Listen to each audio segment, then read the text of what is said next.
And I feel that, there is a lot that founders can do also around diversity because you're building a culture from scratch, right? So one of the biggest reasons women get left behind from the top layer, the CXO levels, is because organizations don't know how to promote women.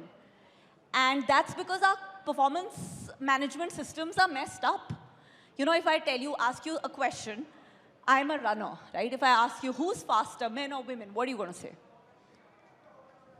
It's a question. Who's faster, men or women? How many of you say men? I mean, people are not raising their hands, but they think men, right? How many of you say women? Wow, okay. I'm happy to see all the women standing up for women because that's another debate we had. Do women stand up for women or not?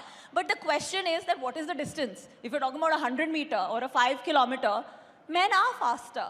The moment you come close to a marathon, the gap really narrows to under 10%. And then you talk about more than 100 kilometers, women are faster, because there is resilience, there's grit. Mothers are the fastest in ultra marathons, the 200 kilometers and above. So it's all about the context, right? The moment your performance management systems have assertiveness and networking as like the top 2 criteria, women will get left behind.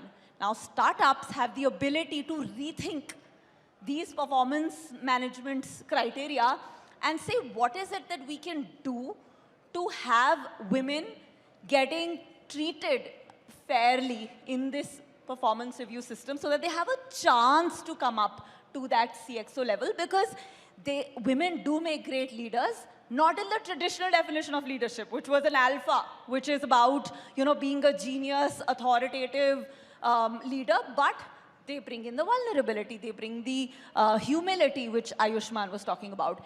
And I think just changing the narrative on how women are reviewed in organizations can actually float up more women and help us get through that glass ceiling as we talk about.